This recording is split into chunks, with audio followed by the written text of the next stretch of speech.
না কাফির? সবাই আওয়াজ দিয়ে বলেন, আমরা কি মুসলমান না কাফির? আমরা দিনেও বলি আমরা মুসলমান, আমরা রাতেও বলি আমরা মুসলমান, আমরা আলোতেও বলি আমরা মুসলমান। ফজরের আজানের আল্লাহু আকবার ধ্বনিতে আমাদের ঘুম ভাঙে। আমরা এশারের নামাজে আসসালামু আলাইকুম ওয়া রাহমাতুল্লাহ বলে আল্লাহ তাআলার ইবাদত, পাঁচ ওয়াক্ত নামাজের ইবাদত আমরা সমাপ্ত করি। এভাবে আমাদের দিন, আমাদের রাত কাটতে থাকে। কথা বলেন ঠিক কিনা? এবার আসুন, মুনাফিক কাফের, এই সমস্ত কাফেরগুলো দ্বিমুখী আচরণ তারা করে। যখন মুমিনদের সাথে থাকে তখন বলে আমরা মুমিন, আর যখন তারা মুমিনদের থেকে সরে যায় তখন তারা বলে যারা আমরা তো মুমিন না। মুমিনদের সাথে ছিলাম, যা কিছু তাদের সাথে মিলেমিশে করছি, এগুলো আমাদের সামান্য অভিনয় ছিল। কি ছিল? অভিনয় ছিল। এই মুনাফিকগুলো আল্লাহ রাসূল সাল্লাল্লাহু আলাইহি ওয়াসাল্লামের দরবারে যায় এবার আল্লাহর রাসূলকে বলেন, ওগো মুহাম্মদ, আপনাকে আল্লাহ তাআলা রাসূল বানাইয়া দুনিয়াতে পাঠাইছেন, আমরা এই কথার সাক্ষ্য দিই। কারা বলতেছে? মুনাফিকরা। মুনাফিকরা আল্লাহর রাসূলের দরবারে গিয়ে বলতেছে, ওগো আল্লাহর রাসূল, ওগো মুহাম্মদ, আপনাকে যে আল্লাহ পাক রাসূল বানাইয়া পাঠাইছেন এটার সাক্ষ্য আমরা দিই। আল্লাহ পাক কুরআনুল কারীমের সূরা মুনাফিকুনের মধ্যে এই কথাগুলো তুলে ধরতেছেন। মুনাফিকদের বক্তব্য আল্লাহ তুলে ধরেন। আল্লাহ বলেন, ইযা জাআকাল মুনাফিকুনা ক্বালু নাশহাদু ইন্নাকা লারাসূলুল্লাহ ওয়াল্লাহু ইয়া'লামু ইন্নাকা লারাসূলুহু ওয়াল্লাহু ইয়াশহাদু ইন্নাল মুনাফিকিনা লাকাযিবুন। আয়াত কা? আল্লাহর আয়াত। বলেন আয়াত কা? ঘুম আসতেছে আপনাদের? মুনাফিকরা কি বললো আল্লাহ রাসূলের দরবারে গিয়ে? মুনাফিকরা বললো, ওগো রাসূল, ওগো মুহাম্মদ, আপনাকে যে আল্লাহ রাসূল বানাইছেন আমরা এটা সাক্ষ্য দেই। এবার আল্লাহ কি বলেন? আল্লাহ তাআলা নবীকে ডাক দিয়ে বলেন, ইযা জাআকাল মুনাফিকুন ইযা জাআকাল মুনাফিকুনা ক্বালু নাশহাদু ইন্নাকা লারাসূলুল্লাহ। ওগো নবী আমার, শুনে রাখুন, এই সমস্ত মুনাফিকগণ যখন আপনার সামনে আসে তখন তারা আপনাকে শোনায়া বলে, নাশহাদু ইন্নাকা লারাসূলুল্লাহ। ওগো নবী, আপনাকে আল্লাহ পাক রাসূল বানায়া পাঠাইছেন, আমরা এই কথার সাক্ষ্য দিলাম। এবার আল্লাহ নবীকে বলেন, ওগো নবী, আল্লাহু ইয়ালামু ইন্নাকা লারাসূলুহু, আল্লাহ পাক এটা ভালো করেই জানেন যে আপনাকে আল্লাহ তাআলা তার পক্ষ থেকে রাসূল বানায়া পাঠাইছেন। কন্যা সুবহানাল্লাহ। আল্লাহ বলেন, নবী গো, মুনাফিকরা আপনার দরবারে এসে বলে, ওগো মুহাম্মদ, তোমাকে আল্লাহ পাক রাসূল বানায়া পাঠাইছেন, আমরা এই কথার সাক্ষ্য দেই। আল্লাহ বলেন, ওগো নবী, মুনাফিকরা আপনাকে বলে যে আপনাকে আল্লাহ রাসূল বানাইছেন, এটার সাক্ষ্য আমরা দেই। শুনে রাখুন, আল্লাহু ইয়ালামু ইন্নাকা লারাসূলুহু, আল্লাহ এটা খুব ভালো করে জানেন যে আল্লাহ আপনাকে রাসূল বানাইয়া দুনিয়াতে পাঠাইছেন। আল্লাহু ইয়াশহাদু ইন্নাল মুনাফিকিনা লাকাযিবুন। ওগো নবী, মুনাফিকরা আপনাকে যদি আল্লাহর রাসূল হিসাবে সাক্ষ্য দেয় তবুও আপনি আল্লাহর পক্ষ থেকে রাসূল।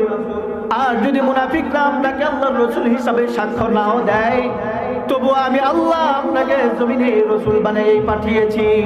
সুবহানাল্লাহ। তাহলে মুনাফিকদের সাক্ষ্য দেওয়া আর না দেওয়ার মধ্যে কোনো গুরুত্ব আছে? কেন নাই? তাদের জবান এক না। তাদের জবান কি না? তারা যখন আল্লাহর রাসূলের দরবারে থাকে তখন তাদের কথা হয় একরকম, যে রাসূল আপনাকে আল্লাহ তাআলা রাসূল হিসাবে পাঠাইছেন, এটা আমরা সাক্ষ্য দেই। আর যখন তারা আল্লাহর রাসূলের দরবার থেকে সরে যায় তখন তারা ইহুদিদেরকে বলে, অন্যান্য মুনাফিকদেরকে বলে যে আমরা তো মুহাম্মদের দরবারে গিয়ে মুহাম্মদের সাথী সঙ্গীদের সামনে যা কিছু বলেছি সেটা আমাদের অভিনয় ছিল, মূলত আমরা তোমাদের সাথে আছি। এটা কাদের বক্তব্য? বুঝতেছেন তো আমার কথা? মুনাফিকদের বক্তব্য। এজন্য আল্লাহ পাক নবীজির উপর কুরআনুল কারীমের আয়াত নাযিল করে জানায়া দেয়, নবী, মুনাফিকরা আপনাকে রাসূল হিসাবে সাক্ষ্য দিলেও অথবা না দিলেও কোনো কিছু আসে যায় না। আপনাকে আল্লাহু ইয়ালামু ইন্নাকা লারাসূলু, আমি স্বয়ং আপনাকে নবী বানায়া, আমি আপনাকে রাসূল বানাইয়া দুনিয়াতে পাঠাইছি। কাজেই মুনাফিকদের কোনো কথাই যেন আপনার মন নরম না হয়ে যায়। এটা আল্লাহ পাক আল্লাহর রাসূলকে শিক্ষা দিলেন। এবার আসুন তৃতীয় প্রকারের আরেক প্রকারের কাফের আছে। কাফের কয় প্রকার বলছিলাম? সবাই বলেন কয় প্রকার? যদি আপনারা উত্তর দেন আমি বুঝবো যে আমার কথা আপনারা বুঝতেছেন। তিন প্রকারের দুই প্রকার গেল। এক প্রকার সাধারণ কাফের, যার মধ্যে মক্কার কাফের, ইহুদি, খ্রিস্টান, সারা বিশ্বের সমস্ত মালাউনগুলো আছে, যারা প্রকাশ্যে মূর্তি পূজা করে, যারা 12 মাসে 13 পূজা করে, যারা কালী পূজা করে, দেব দেবীর মান্যত করে, এরা সবাই কাফের, সাধারণ কাফের। এবার গেল দ্বিতীয় প্রকার মুনাফিক, যারা আল্লাহর রাসূল এবং মুমিনদের সামনে যখন থাকে তখন বলে যে আমরাও মুমিন, কিন্তু যখন তারা মুমিনদের থেকে সরে যায় তখন কাফেরদেরকে বলে, অন্যান্য মুনাফিকদেরকে বলে, আরে আমরা তো মুহাম্মদ এবং তার অনুসারীদের সামনে গিয়ে যা কিছু করেছি এগুলো ছিল আমাদের অভিনয়। তৃতীয় প্রকারের কাফের হলো জিন্দিক কাফের। জিন্দিক কাফের এর কার্যকলাপ একটু শুনি। আমাদের বাজারে গরুর গোশত বিক্রি হয়, কি বলেন, হয় কি হয় না? আচ্ছা বুঝে থাকলে বলুন, গরুর গোশত খাওয়া, বিক্রি করা, এটা আমাদের জন্য হালাল না হারাম? হালাল, এতে কোনো সন্দেহ আছে? আল্লাহ আমাদের জন্য হালাল করে দিয়েছেন। শুকরের গোশত আমাদের দেশে আমরা শুকরও পাই। মুসলমান শুকর খাই না, খ্রিস্টানেরা খায়। তবে বলে থাকেন, বলেন এই শুকর মুসলমান খায় না খ্রিস্টানে খায়? খ্রিস্টানদের জন্য শুকর খাওয়া বৈধ, মুসলমানের জন্য বৈধ না অবৈধ? হারাম। মুসলমানের জন্য শুকরের গোশত খাওয়া হারাম, বিক্রি করাও হারাম। এবার আসুন, আপনি গেছেন বাজারে গোশত কেনার জন্য, একজন দোকানদার গোশত বিক্রেতা আপনাকে বলল এই গোশতটা নিয়ে যাও, এই গোশতটা গরুর গোশত, এটা খুব ভালো গোশত। আপনি গোশতটা কিনে আনলেন। একজন মুসলমান হিসাবে এই গোশত কিনতে আপনার কোনো রকমের বাধা থাকবে? এটা তো আল্লাহ হালাল করছেন। একই পাশের দোকানে গেলেন, একজন গোশত বিক্রেতা আপনাকে বলল এই গোশতটা নিয়ে যাও, এটা একটা খাসির গোশত, এটা তুমি নিয়ে যাও। অথচ গোশতটা খাসিরও ছিল না, গরুরও ছিল না, মুসলমান খাবে এমন হালাল কোনো গোশত ছিল না। এবার আপনাকে যখন বলা হইল, শুকরের গোশত আপনার হাতে তুলে দেয়া বলা হইল নিয়ে যাও, এটা খাসির গোশত, এটা গরুর গোশত, আপনি নিয়ে আসলেন খাসির গোশত মনে করে, গরুর গোশত মনে করে। এবার খাইলেন, আপনি হালাল খাইলেন না হারাম খাইলেন? বুঝছেন তো? এবার একজনে গরুর গোশত বিক্রি করছে, গরুর গোশতের কথা বইলাই বিক্রি করছে। আরেকজনে শুকরের গোশত বিক্রি করছে, গরুর গোশতের কথা বইলে বিক্রি করছে। আপনি মুসলমান, জেনে শুনে তো আপনি শুকরের গোশত খাবেন না। এবার আসুন জিন্দিক কাকে বলে। জিন্দিকেরা যখন কোনো বিষয়ে আলোচনা করে তখন তারা মুসলমানদের সামনে এনে বলে এই যে কাজকর্মটা, এই কাজটা করা ইসলামের নিয়ম অনুযায়ী হালাল, বলে নাউজুবিল্লাহ, অথচ কাজটা করা হারাম। কাজ করা কি? আরেকটু বিস্তারিত আমি সামনে বলবো, শুধু মনে রাখার জন্য এইভাবে একটু বললাম।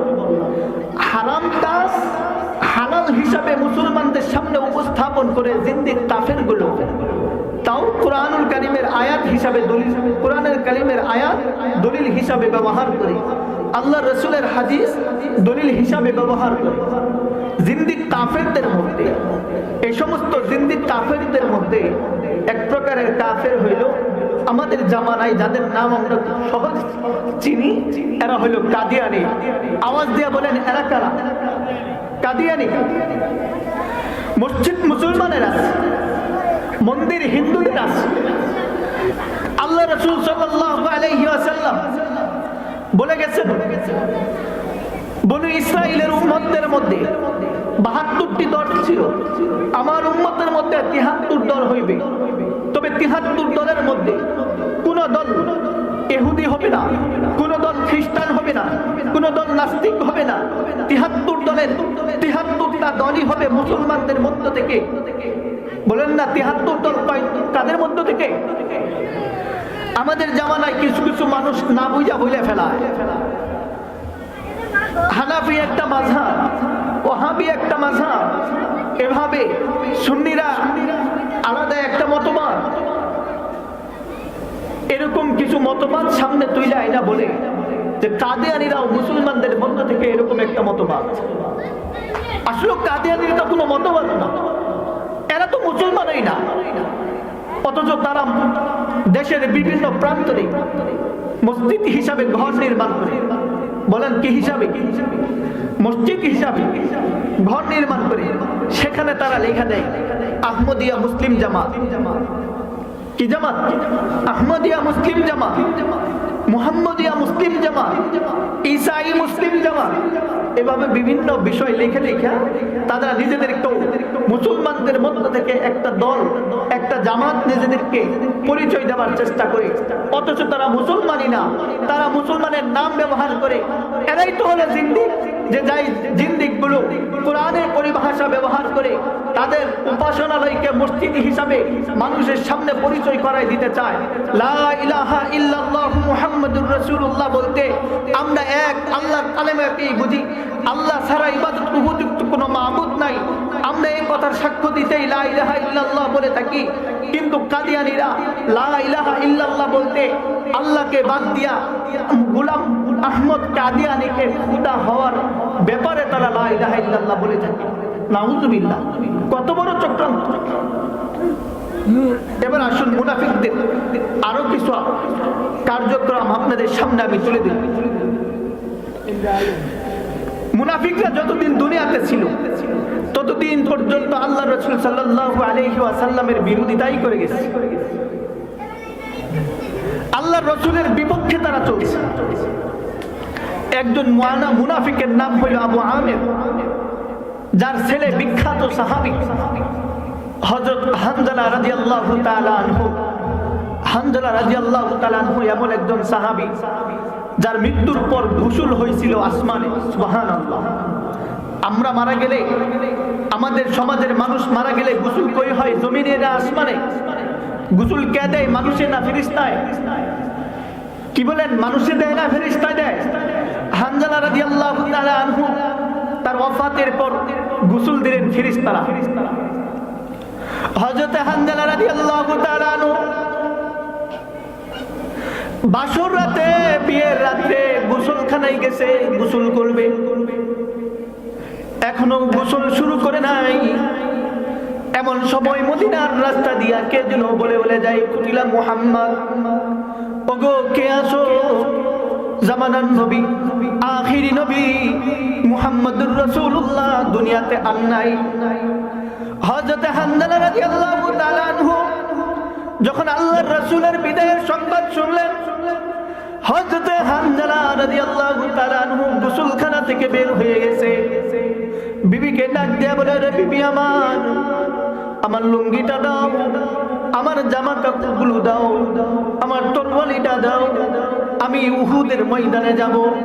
আমাকে খবর দেওয়া হয়েছে কে যেন বলে বলে যাইতেছে আমার নবী দুনিয়াতে আর জীবিত নাই। হযরত হানজালা রাদিয়াল্লাহু তাআলা আনহুকে তার স্ত্রী ডাক দেয়া বলে, স্বামী আমার একটু দাঁড়ান, আপনি তো এখন পর্যন্ত গোসলই করেন নাই। হযরত হানজালা রাদিয়াল্লাহু তাআলা আনহু ডাক দেয়া কয়, বিবি রে, যদি আমার নবী দুনিয়াতে না থাকে আমি কার জন্য এই শরীর পবিত্র করব? এ বিবি, তরবারিটা আমার হাতে দাও, আমি উহুদের ময়দানে যাব, আমার নবীরে কে মেরে ফেলছে আমি দেখব। হযরত হানজালা রাদিয়াল্লাহু তাআলা আনহু তরবারিটা হাতে লইয়া এই নাপাক শরীর লইয়া উহুদের ময়দানে চলে গেলেন। উহুদের ময়দানে গিয়ে হানজালা রাদিয়াল্লাহু তাআলা আনহু যুদ্ধ করতে শুরু করলো, কাফেরদের মোকাবেলা করতে শুরু করলো। যুদ্ধ করতে করতে, লড়াই করতে করতে একটা সময় এমন হলো হযরত হানজালা রাদিয়াল্লাহু তাআলা আনহু কাফেরের আঘাতে শাহাদাত বরণ করলেন। এমনি যুদ্ধ শেষ হয়ে গেল। আল্লাহ রাসূল সাল্লাল্লাহু আলাইহি সাল্লাম যুদ্ধ শেষ হবার পর সাহাবাদেরকে ডাক দিয়া বলেন, ও আমার সাহাবারা রে, যারা শাহাদাত বরণ করছে তাদের লাশগুলোকে বিনা গোসলে দাফন করার ব্যবস্থা করো। যখনই আল্লাহ রাসূল বিনা গোসলে লাশগুলো দাফন করার জন্য বলেছেন, এমনি পিছন দিক থেকে এক মহিলা আসছে পর্দার সাথে, এসে আল্লাহর নবীকে ডাক দেয়, নবী গো, হানজালার লাশটাকে আপনি গোসল ছাড়া জানাজার ব্যবস্থা করিয়েন না। ওগো নবী, অন্যান্য সাহাবাদের লাশগুলো যদিও গোসল ছাড়াই দাফনের ব্যবস্থা করা হয়, হানজালার লাশটাকে গোসল দিয়া তারপর দাফনের ব্যবস্থা করুন। নবী, আমি হানজালার স্ত্রী, হানজালা বাসর রাত্রে আমার সাথে সময় কাটিয়েছে, তিনি যখন গোসল করতে আসছে এমনি আপনার মৃত্যুর সংবাদ পাইয়া হানজালা নাপাক শরীর লইয়া ঘর থেকে বের হয়ে গেছে। এমনি আল্লাহ রাসূল ডাক দিয়ে কই, সাহাবারা রে, দেখো হানজালার লাশটা কোথায়, হানজালার লাশটা বের করে তাকে জন্য গোসলের ব্যবস্থা করো। হানজালার লাশ খোঁজা হয় উহুদের প্রান্তরে, হানজালার লাশ পাওয়া যায় না। এমনি আল্লাহ পাক গায়বে আওয়াজ দেয়, ও নবী আমার, যে হানজালা আপনার ভালোবাসায়, আপনার মায়ায়, আপনার শাহাদাতের কথা শুনে দুঃখিত হয়ে নিজের জীবন উৎসর্গ করে দিল। এই হানজালার ইন্তেকালের পর, হানজালার শাহাদাতের পর তার জন্য দুনিয়ার পানি দিয়ে গোসল নয়, আমি আল্লাহ জান্নাতে পানি দিয়া ফেরেশতাদের মাধ্যমে গোসল করার ব্যবস্থা করে দিয়েছি। এই ছিল হযরত হানজালা রাদিয়াল্লাহু তাআলা। এর বাবা আবু আমির, এই আবু আমির জাহিলি যুগে খ্রিস্টান ধর্ম গ্রহণ করতেন। খ্রিস্টান ধর্মে তিনি একজন খ্রিস্ট ধর্মীয় পণ্ডিত হিসাবে পরিচিত ছিল। আবু আমির খ্রিস্টান ধর্মের উপর এতটাই মজবুত ছিল, আল্লাহর নবীর বিরোধিতা করতে সে কোনো সময় কার্পণ্য করত না। রাসূলুল্লাহ সাল্লাল্লাহু আলাইহি সাল্লাম যখন মক্কা থেকে হিজরত করে মদিনায় চলে যায়, এই খবর আবু আমির পাবার পর রাসূলুল্লাহ সাল্লাল্লাহু আলাইহি সাল্লামের কাছে এসে আবু আমির প্রশ্ন করে, মুহাম্মদ, ইসলামের ওই বিষয়টা সম্পর্কে আমার অভিযোগ আছে। এ মুহাম্মদ, তুমি যে দ্বীন নিয়ে এসেছো, তোমার দ্বীনের ব্যাপারে আমার অভিযোগ আছে। আল্লাহ রাসূল আবু আমিরের প্রত্যেকটা অভিযোগের উত্তর দিতেন। আল্লাহ রাসূলের কাছে আবু আমির যা কিছু জিজ্ঞাসা করতেন, নবীজি তার উত্তরগুলো সুন্দরভাবে বুঝাইয়া দিতেন, কিন্তু আবু আমিরের বুঝে আসতো না। আবু আমির আল্লাহর রাসূলকে বলে, এ মুহাম্মদ, তুমি এবং আমার দুইজনের মাঝে যে মিথ্যাবাদী হবে সে যেন আত্মীয় স্বজন থেকে বিচ্ছিন্ন হয়ে ইন্তেকাল করে। আবু আমির আল্লাহ রাসূল সাল্লাল্লাহু আলাইহি সাল্লামকে বলতেছে, তোমার এবং আমার দুইজনের মধ্যে যে মিথ্যাবাদী হবে সে যেন আত্মীয় স্বজন থেকে বিচ্ছিন্ন হয়ে মৃত্যুবরণ করে। আবু আমির আল্লাহর রাসূলকে আরো বলে দিলেন, হে মুহাম্মদ, তোমার বিরুদ্ধে যত শক্তি আছে মদিনায়, তোমার মোকাবেলা যত গোত্র করবে, আমি সমস্ত গোত্রের সাথে তোমার বিরুদ্ধে মোকাবেলা করব, আমি তাদেরকে সাহায্য করব তোমার বিরুদ্ধে। আবু আমির রাসূল সাল্লাল্লাহু আলাইহি ওয়াসাল্লামকে এই হুমকি দিয়া গেলেন। এরপর দীর্ঘ সময় চলে যায়। দীর্ঘ সময় পর্যন্ত আবু আমির আল্লাহর রাসূলের বিরুদ্ধে অবস্থান করে হুনাইনের যুদ্ধ যখন হয় তখন পর্যন্ত আবু আমির আল্লাহর রাসূলের বিরুদ্ধে অবস্থান করে। মদিনার মুনাফিক, মদিনার কাফিররা যখন আল্লাহর বিরুদ্ধে কোনো পদক্ষেপ নেয়, আবু আমের তাদের সাথে দেয়া সহযোগিতা করে, আল্লাহর রসুলের বিরোধিতা করে। এইভাবে হুনাইনের যুদ্ধ চলে গেল। একসময় হাওয়াজিনের যুদ্ধ হইল। হাওয়াজিন মদিনার মধ্যে প্রতাপশালী এক বংশের মানুষ। এরা পর্যন্ত আল্লাহর রাসূলের বিরুদ্ধে মোকাবেলা করতে আসলো, কিন্তু তারাও পরাজয় বরণ করলো। বলি সুবহানাল্লাহ। হাওয়াজিনের মানুষগুলো আল্লাহর রাসূলের বিরুদ্ধে মোকাবেলা করতে এসে তারাও যখন পরাজয় বরণ করলো, এটা যখন আবু আমের সচক্ষে দেখলো, দেখার পর আবু আমের নিরাশ হয়ে এসে মদিনা ছেড়ে সিরিয়ায় চলে যায়। কারণ সিরিয়া হইল তখনকার খ্রিস্টানদের প্রধান কেন্দ্র। আবু আমের সিরিয়ায় চলে গেছে। কিছুদিন পর সে সিরিয়ায় থাকা অবস্থায় মৃত্যুবরণ করছে। কন্যা সুবহানাল্লাহ। আবু আমের আল্লাহর রাসূলকে বলছিল, এ মুহাম্মদ, তোমার এবং আমার দুইজনের মাঝে যে মিথ্যাবাদী হবে সে যেন আত্মীয় স্বজন থেকে বিচ্ছিন্ন হয়ে মারা যায়। আবু আমের নিরাশ হয়ে যখন মদিনা থেকে সিরিয়া চলে গেলেন, সিরিয়া যাবার পর তার আত্মীয় স্বজন কেউ তো সিরিয়ায় নাই। বলেন না, আত্মীয় স্বজন সিরিয়ায় নাই, তাহলে সে কি আত্মীয় স্বজনের সাথে যুক্ত আছে না বিচ্ছিন্ন হয়ে গেছে? বিচ্ছিন্ন হওয়া অবস্থায় আবু আমের সিরিয়াতে মৃত্যুবরণ করে। আবু আমের সিরিয়াতে মৃত্যুবরণ করে এটাও স্পষ্ট হয়ে যায় যে আল্লাহ রাসূল সত্যবাদী ছিলেন আর আবু আমের মিথ্যাবাদী ছিলেন। কথা বলেন ঠিক কিনা? আবু আমের মিথ্যাবাদী ছিলেন। এই আবু আমের সে মুসলমানদের বিরুদ্ধে কেমন পায়তারা করত, কেমন চক্রান্ত করত, ষড়যন্ত্র করত। আবু আমের যখন দেখলো বিশ্বনবী মুহাম্মদুর রাসূলুল্লাহ সাল্লাল্লাহু আলাইহি ওয়াসাল্লাম সাহাবাদেরকে লইয়া মক্কা থেকে মদিনায় চলে এসেছে, আবু আমের এবার রোমান সম্রাটের কাছে গিয়া রোমান সম্রাটকে কান পরা দেয়, এ সম্রাট, মক্কা থেকে যে মুহাম্মদ আসছে, দল লইয়া আসছে মদিনায়, তারা তো আস্তানা গাইরা বসছে। তুমি মদিনায় গিয়া একটা অভিযান চালাও। অভিযান চালিয়ে মদিনায় যত মুসলমান আছে সমস্ত মুসলমানদেরকে দেশান্তরিত কইরা দাও। নাউযুবিল্লাহ বলবেন না? আওয়াজ দিয়ে কর না, নাউযুবিল্লাহ। আবু আমের রোমান সম্রাটকে বলে, এ রোমান সম্রাট, মদিনায় যে মুহাম্মদ আসছে তার সঙ্গী সাথীদেরকে লইয়া তুমি মদিনায় একটা অভিযান চালাইয়া সমস্ত নবাগত মুসলিমদেরকে মদিনা থেকে তাড়াইয়া দাও, বহিষ্কার করে দাও। এদিক থেকে আবু আমের মদিনায় থাকা তার পরিচিত ইহুদিদের কাছে চিঠি লিখে পাঠায়। চিঠিতে লেখে, হে মদিনার ইহুদি সম্প্রদায়, হে মদিনার মুনাফিক সম্প্রদায়, মদিনাতে যে মক্কা থেকে মুসলিমগণ আসছে এদেরকে মদিনা থেকে অভিযান চালিয়ে দেশান্তরিত করার জন্য আমি রোমান সম্রাটকে সাহায্য করতেছি, আমি রোমান সম্রাটকে উদ্বুদ্ধ করতেছি। রোমান সম্রাট যে কোনো মুহূর্তে মদিনায় অভিযান চালাবে, চালাইয়া মুহাম্মদ সহ তার সঙ্গী সাথী সবাইকে মদিনা থেকে বহিষ্কার করে দেবে।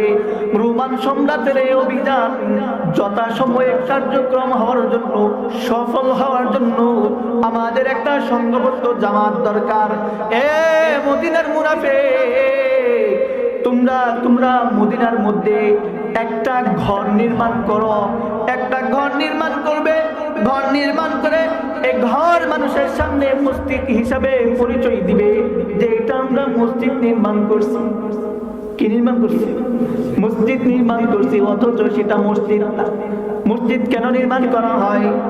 আল্লাহ তাআলার ইবাদত বন্দেগী করবে, কোরআন তিলাওয়াত করবে, নামাজ আদায় করবে, জিকির আজগার করবে, ইবাদত বন্দেগী করবে। কিন্তু আবু আমের মদিনার মুনাফিকদের কাছে চিঠি লিখে পাঠায় যে মদিনাতে তোমরা একটা ঘর নির্মাণ করো, ঘর নির্মাণ কইরা ওই ঘরের নাম দিবা মসজিদ। ঘর নির্মাণ করে ঘরের নাম দিবা মসজিদ। এই ঘরের মধ্যে তোমরা সহ তোমাদের যত জানা মতো পরিচিত মুনাফিক আছে সমস্ত মুনাফিকদেরকে জমায়েত করবা। এই ঘরের মধ্যে তোমরা মুহাম্মদ রাসূলুল্লাহর বিরুদ্ধে এবং তার সাথী সঙ্গীদের বিরুদ্ধে যুদ্ধ করার জন্য যুদ্ধের সরঞ্জামগুলো সংগ্রহ করবা। এভাবে করে করে এখান থেকে একটা মজবুত জামাত তৈরি করবা, যে জামাত মুহাম্মদ এবং তার সাথী সঙ্গীদের বিরুদ্ধে যুদ্ধ করবে।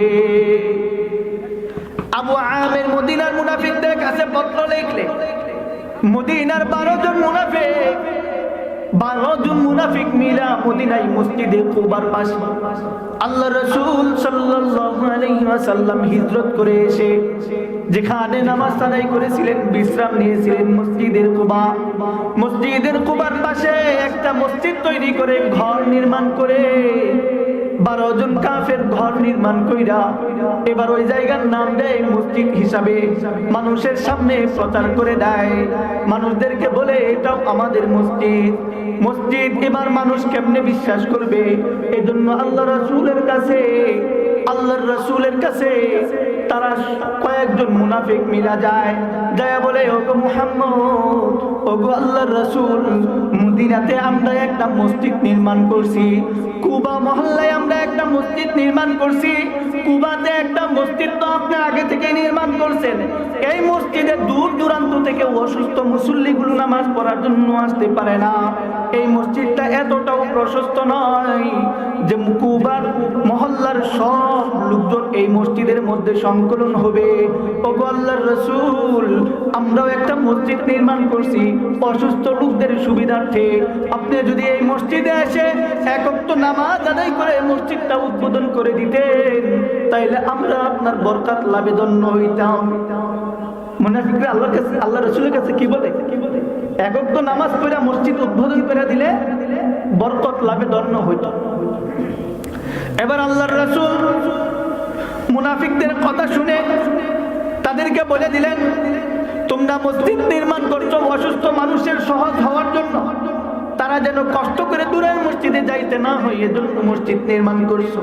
ঠিক আছে, আমি তোমাদের মসজিদে এক ওয়াক্ত নামাজ পড়ে মসজিদ উদ্বোধন করে দিব, কিন্তু এখন তো আমি তাবুক যুদ্ধের জন্য প্রস্তুতি নিতেছি, তাবুক যুদ্ধ থেকে ফিরে এসে তোমাদের মসজিদে নামাজ পড়ে মসজিদ উদ্বোধন করে দিব। আল্লাহর রাসূল তাবুক যুদ্ধে চলে গেলেন। তাবুক যুদ্ধ শেষ করার পর নবীজি যখন মদিনার থেকে ফিরে আসলেন, আল্লাহর রাসূল মদিনার কাছাকাছি কোনো এক জায়গায় এসে বিশ্রাম নিতেছিলেন।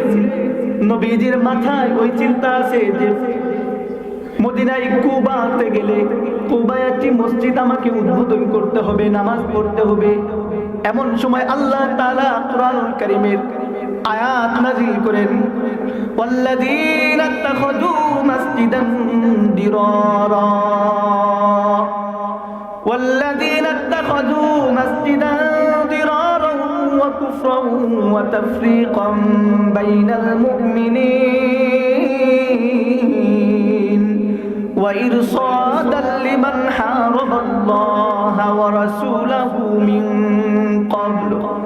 আল্লাহ পাক নবীর কাছে কুরআনুল কারীমের আয়াত নাযিল করে নবীদের কাছে মুনাফিকদের গোপনে করা ষড়যন্ত্রের কথা জানাইয়া দেন।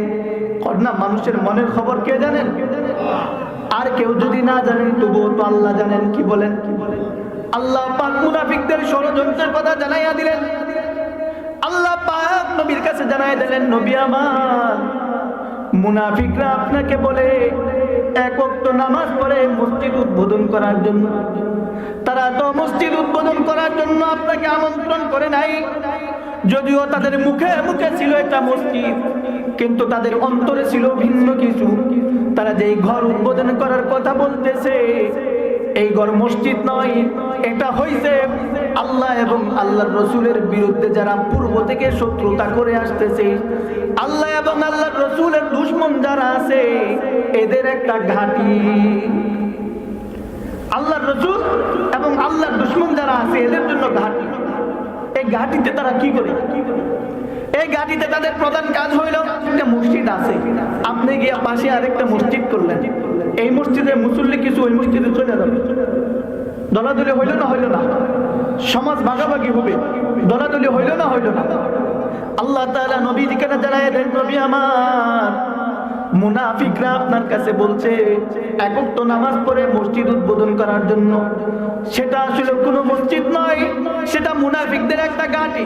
যে ঘাঁটি থেকে তারা মুসলমানদেরকে দুই দলে বিভক্ত করে দিবে, মুসলমানদের মধ্যে দলাদলি তৈরি করে দিবে।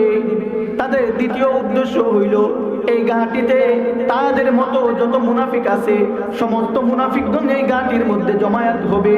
তারা যদি মসজিদ নাম না দিয়া অন্য কোনো নাম দেয়, মানুষ তখন জেনে ফেলবে এটা ভিন্ন কোনো সংগঠনে কাজ করছে। কিন্তু তারা যখন মসজিদ হিসাবেই নাম দিবে, তখন মানুষ বুঝবে যে এটা মসজিদ, মানুষ নামাজের জন্য গেছে। তাদের তৃতীয় উদ্দেশ্য ছিল যারা আগে থেকে আল্লাহ এবং রাসূলের বিরুদ্ধে দুশমনি করছে তাদের সহযোগিতা করা। এখানে তারা অস্ত্র শস্ত্র সংগ্রহ করবে।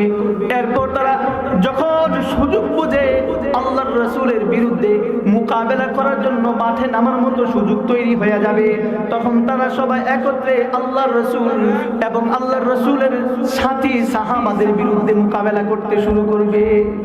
এটাই ছিল মুনাফিকদের আসল উদ্দেশ্য। তাহলে মুনাফিকদের ষড়যন্ত্র কত ভয়ঙ্কর। এই সমস্ত মুনাফিকরা মাঝে মাঝে আমাদের উস্কানি দিয়ে দেয়, মাঝে মাঝে উস্কানি দিয়ে দেয়। দেখবেন বাউল শিল্পী আবুল সরকার, আপনারা জানেন বাউল শিল্পী আবুল সরকার বাংলাদেশের ইতিহাসে কোন গানের অনুষ্ঠানে গিয়ে সরাসরি যারা গান করছে এদের উপর আক্রমণ চালাইছে এমন ইতিহাস স্বাধীনতার 54 বছরে কোথাও নাই।